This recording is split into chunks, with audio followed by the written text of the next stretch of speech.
देखिए, मीटिंग में किसी की आवाज़ नहीं दबाई जाएगी, लेकिन महिलाएं जब बोलती है ना तो कई मर्द कह देते हैं यार चुपचाप बैठ जाओ। लेकिन यहाँ पे ठीक उसके विपरीत हुआ। एक महिला है, ठीक है, वो लगातार बोले जा रही थी, अपनी हक की आवाज़ उठा रही थी, और उनका सीधा का सीधा सवाल यहाँ की जो मेन मीटिंग थी, जो मेन करता धरता थे, उनसे था। जैसे कि पारस त्यागी जी बुलाए हैं तो उसके जवाब दे पारस त्यागी भी बनते हैं। बहन जी नमस्कार। नमस्कार भाई। नाम क्या जी आपका? मेरा नाम है सुनीता।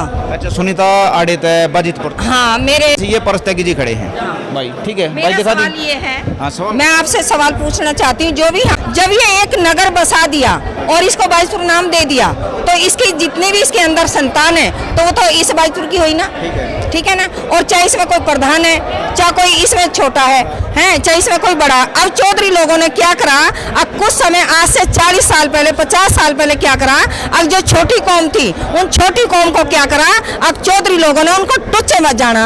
अब टुच्च का मतलब है जैसे आप शर्ट खरीदने जाते हो, दुकान पे शॉपिंग करने के लिए गए, आपने भाई मेरे को कपड़े खरीदने, अब आपको कपड़ा नहीं पसंद आया और दुकानदार कह रहा कि ये कपड़ा बढ़िया है, तो उस कपड़े को उसने रिजेक्ट कर दिया। तो हम छोटी जो कौम है ना, हमें रिजेक्ट किया जा रहा है, हर जगह रिजेक्ट किया जा रहा है। उस कपड़े की तरह, बर्तन की तरह हमें रिजेक्ट किया जा रहा है, हमें कहीं भी वो नहीं किया जा रहा कि भाई हाँ इनको उत्तर दिया जाए। अब मेरा सवाल ये है, जब हमें रिजेक्ट कर दिया तो अब हमारी क्या जरूरत है हमें रिजेक्ट बर्तन की? आप मेन बात आई है, ठीक है, पारस जी आइए थोड़े, नहीं रुकिए एक मिनट। आपने एक बात पूछी कि हमारी क्या जरूरत है, हाँ, गलत तो नहीं? हाँ। अब ये बताइए कि इन्होंने बता दी, ठीक है, 36 बिरादरी हैं, हाँ। तो इन्होंने कही है कि हमारी क्या जरूरत है। हाँ। आप ये बताइए, ये जो ग्राम सभा की लड़ाई है, हाँ। इनमें इनकी क्या जरूरत है? सबसे बड़ी परेशानी ये हो रही है ना कि लोग ये महसूस नहीं कर रहे हैं, जो अन्य कौमों के लोग हैं, जब तक सारी ग्राम सभा नहीं बचेगी तो उनके हिस्से में जो ज़मीन है जिस पे वो काबिज हैं, चाहे वो अपने मकान बना के बैठे हुए हैं, उनके पास कोई कागज़ नहीं है, मालिकाना हक का कागज़। तो हम प्रयास ये कर रहे हैं गांव वालों को समझाने की, देखिए आज से पहले आज तक जो भी गलतियां हुई कि ना गांव वालों ने अपने खुद की ग्राम सभा, चाहे उनकी चरागाह की थी या कोई भी ज़मीन थी, उसका कागज़ पे ध्यान नहीं दिया। जिन लोगों को प्लॉट काट के दिए गए थे रिहाइश रहने के लिए, उन लोगों को ध्यान नहीं दिया गया। अब ज़रूरत सबकी एक है, अब आज के आधुनिक युग में कागज़ पत्रिका सबके सामने है, कोई चीज़ किसी से छुपेगी नहीं। अगर कोई प्रयास किया जाएगा और ग्राम सभा भूमि बचाई जाएगी तो जिस भूमि पे लोगों ने अपने मकान बनाए हुए हैं, गांव के भूमिहीन परिवार या और किसी परिवार, उनके मकानों को भी भविष्य में ना गिराया जाए, उनके साथ कोई दुर्व्यवहार ना हो, उनकी लूट ना हो। हमारा प्रयास ये है, जिस ज़मीन पे जो काबिज है वो वहाँ रहे, उसके पास उसका कोई मालिकाना हक हो, और जिस ज़मीन पे जो बची हुई है कच्ची ज़मीन है, जहाँ पे इन्हीं लोगों के, जैसे मैंने बताया, महिलाओं को अगर घूमने के लिए पार्क चाहिए, अस्पताल चाहिए, सुविधाएं चाहिए, उस ज़मीन का उपयोग हो जाए।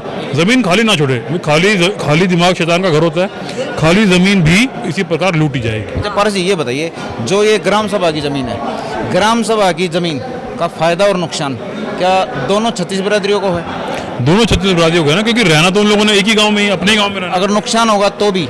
नुकसान होगा तो सबका होगा, क्योंकि ना मालिकाना हक किसान जातियों के पास है और ना मालिकाना हक जो अन्य जाति है उनके पास है, तो नुकसान तो सबका हो रहा है। कब तक नुकसान सहेगा कोई? अब अन्य जाति ये चाहती है, अन्य जाति ये चाहती है, जैसे हमारे साथ 50 साल पहले, 40 साल पहले अविश्वास हुआ, तो अब हमें क्या पता है कि हमारे साथ छल किया जा रहा है या नहीं छल किया जा रहा है, उसका प्रूफ क्या है हमारे पास?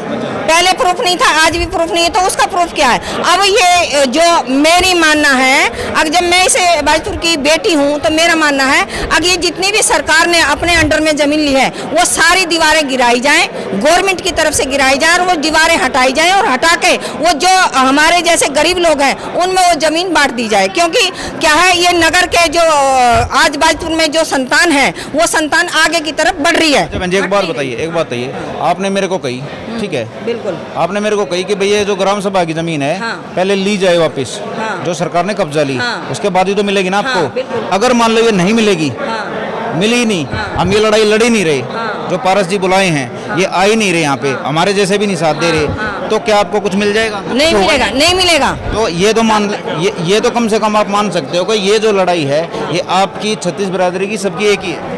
ये तभी तो मानेंगे ना, तब हमारे पास कोई प्रूफ होगा, अगर ये हमारे हक में लड़ रहे हैं या अपने हक में लड़ रहे हैं। मैं बताता हूँ आपको, देखो ठीक है, आपने कही कि प्रूफ होगा, हाँ, ठीक है, बिल्कुल। सुनो, ये जो है ना ये प्रूफ ही है। अगर आप इनको समझोगे तो ये भी प्रूफ ही मांग रहे हैं, कोर्ट भी इनसे प्रूफ ही मांग रहा है, बिल्कुल मांग रहा है, ठीक है, कोर्ट इनसे प्रूफ मांग रहा है, ठीक है, ये इनसे प्रूफ मांग रहे हैं, इन्होंने प्रूफ दे दिए, आप फिर भी कह रहे हो प्रूफ। इसमें आपकी भी है, जहाँ आप रहते हो ना वो जगह भी इसमें आप ढूंढो, अपने हक जानो, ठीक है। कुल मिला के ग्राम सभा की जो ज़मीन है, ठीक है, वो 36 बिरादरी की ही लड़ाई है। अगर वो चली गई, चलो अगर मान लो आ गई, तो आप कम से कम लड़ सकते हो, कुछ मांग सकते हो। अगर वो नहीं आई तो किसके लिए लड़ोगे, किसके लिए मांगोगे? ये तो पक्की बात है, इसलिए तो हम मेरी यही अब तो शिकायत है मेरी। ठीक है, अब ये बताओ, अब ये जो हुई बातचीत, ठीक है, आप अपने हिसाब से ये बताओ, कुछ थोड़ा सा ये ध्यान आया? मैं एक ही सवाल पूछूंगा, हाँ या ना में जवाब दीजिए कि ग्राम सभा की ज़मीन के लिए जो यहाँ पे मीटिंग हो रही थी या लड़ाई लड़ रहे थे, वो 36 बिरादरी की है या नहीं? हाँ, 36 बिरादरी की है। ठीक है, तो अब इसमें सवाल पूछिए, कोई दिक्कत नहीं है। ये जो गलत फहमियाँ है ना, यही दूर करने के लिए पारस त्यागी जी आए हैं। ठीक है, ठीक है बहन जी। अब मेरा सवाल तो यही है ना, अब जैसे ये दीवार गिराई जाएंगी और जब अभी ये दीवार गिराई जानी है, अब ये गिराने के लिए मीटिंग हो रही है, अब भाई हम दीवार गिरा रहे हैं, तो ये नौबत ही क्यों आया कि दीवार खड़ी होए? मेरा सवाल ये है, सबसे पहला मेरा सवाल यही था, अब ये दीवार होई क्यों, और होई है तो अब गिराई क्यों जा? आप एक बताओ, आप कहाँ थे जब ये दीवार हुई? हम तो यहीं थे। यहीं तो आपने क्यों नहीं रोका? आप- यही सवाल आप पे है, यही सवाल। लेकिन मैं कहूँगा, ठीक है, आपका गांव है वाजिदपुर, बिल्कुल। आप चाहे किसी कास्ट से आते हो, बिल्कुल। ठीक है, अगर आपके गांव में दीवार हुई है, कुछ भी गलत हो रहा है और आप नहीं रोक रहे उसको, तो उसके कुछ ना कुछ हकदार आप भी हो। गलत तो नहीं साहब? ठीक है, देखिए ये कुछ चीज़ थी। नमस्कार जी। नमस्कार जी। अच्छा सुनो, खड़े रहिए। अच्छा, इस मीटिंग में आप आए जी, ठीक है, मीटिंग में आए, मीटिंग में जब आए कुछ और सोच थी, ईब जब गए, मैं छोटी छोटी मीटिंग थी, नॉर्मल मीटिंग थी या कुछ खास थी? जो मीटिंग का उद्देश्य है, ग्राम बाजित मतलब पूरी दिल्ली देहात ग्रामीण क्षेत्र का जो नई जनरेशन है, नई जनरेशन के हक की लड़ाई लड़ने का हम प्रयास कर रहे हैं और जो नई जनरेशन के अधिकारों के लिए, हित के लिए ये कदम उठा रहे हैं। जब ग्राम सभा की जमीन ग्रामवासियों की होती है, ये केंद्र सरकार भी कहती है और राज्य सरकारें भी कहती हैं, फिर राज्य के जो नुमाइंदे या गांव के जो लोग होते हैं, जो बुजुर्ग हैं, फैमिली बढ़ गई हैं, परिवार बड़े हो गए हैं, तो उनमें जो युवा पीढ़ी के या आने वाली जो जनरेशन है, वे कहाँ रहेंगी? रोजगार गवर्नमेंटें दे नहीं रही हैं, बिना रोजगार के पैसा नहीं होगा, कहाँ से ज़मीन खरीदेगा?